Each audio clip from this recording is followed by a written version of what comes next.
Hello guys, good morning. So nandito na naman po tayo para magbigay ng konting information o awareness regarding sa incident investigation and reporting patungkol po sa safety. Okay guys, so samahan nyo ako ah, na alamin kung ano yung mga iba't ibang teorya o metodolohiya para sa pag-imbestiga ng ating insidente sa site. At siyempre, yung mga terms and condition na gagamitin natin para dito sa ating incident investigation and reporting awareness training or kung tayo po ay magde-develop ng ating incident accident investigation and reporting program or procedures. Okay guys, tara, samahan nyo ako. So number one, ang introduction po natin is the training covers the following. So in definition of terms associated with incident accident, importance of reporting near misses or near miss, investigation, follow-up, and close-out of all the type of accident incidents happen in your site. Okay, it details what happened. Okay, the key lessons learned, the recommendation and corrective action taken. It also covers the practical incident investigation. So later sa part 2, itatackle natin yung ating uh, practical incident investigation. Okay guys? So definition, ano ba ang incident? Ang incident, okay, uncontrolled chain of events that result in or could have resulted in harm to people, damage to property, environment, or reputation. The following incident types are distinguished. Okay guys, yun po yung meaning ng insidente. So meron po siyang potensyal na makasira o makasakit sa tao o sa bagay. Okay? Ang accident naman po is an unforeseen incident that results in harm to people, damage to property, or loss to process, including fires. Okay, may nasira na po siya o may nasaktan. Yan po ang pagkaiba ng incident at accident. Si incident po, may potential lang po na ang tawag na, makasakit sa tao, makasira sa bagay. May potential. Okay. So si accident, nakasakit na po siya. Okay? Nakasira na po siya ng bagay, na environment, whatsoever.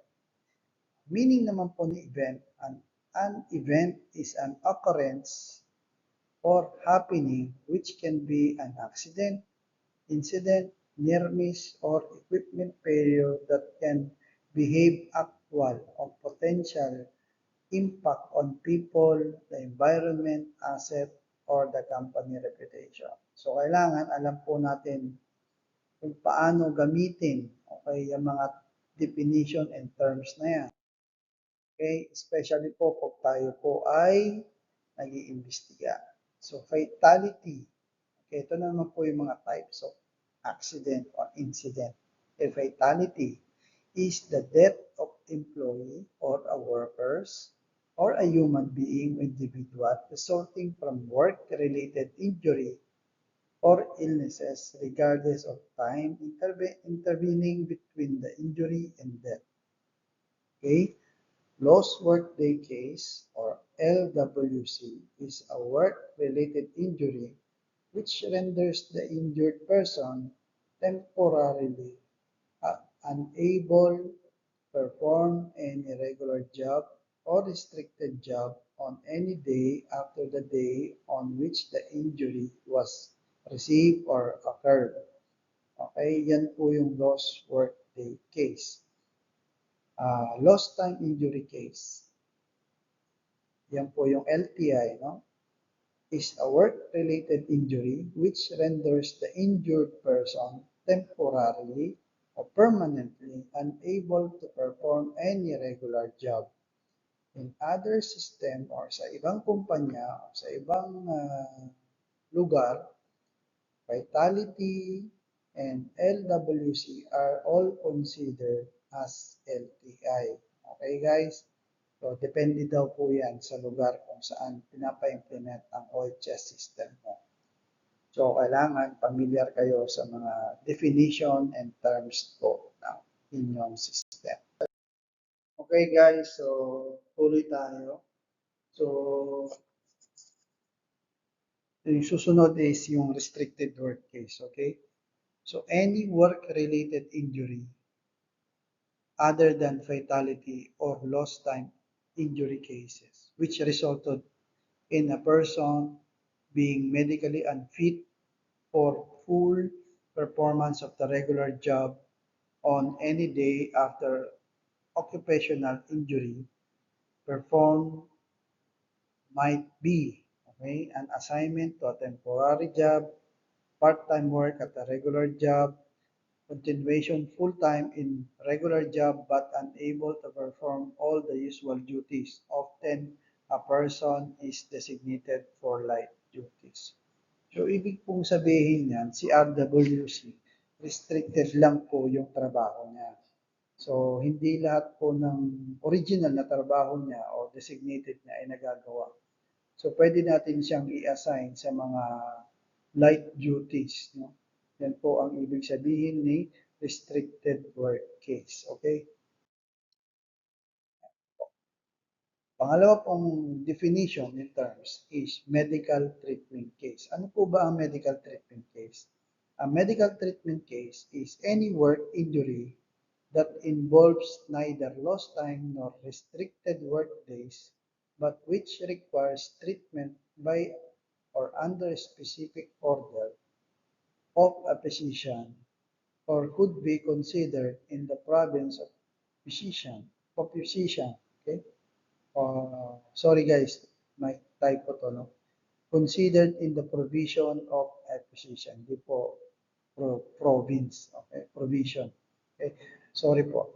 An incident will be a medical treatment case if there are complications requiring follow-up medical treatment. Yung pong na-injury siya tapos kailangan bumalik sa hospital para po gumawa o magpatingin po ulit sa doktor. Tapos balik ulit po sa duty. Yun po ang medical treatment case. Okay. Sample of medical treatment case. Okay. Treatment of infection, antiseptics during second or subsequent visit to medical personnel, treatment of second or third degree burns, use of prescription medication, soaking therapy or hot or cold during second or subsequent visit to medical personnel, cutting away dead skin, surgical or one-day surgery, application of heat therapy during the second or subsequent visit. Okay?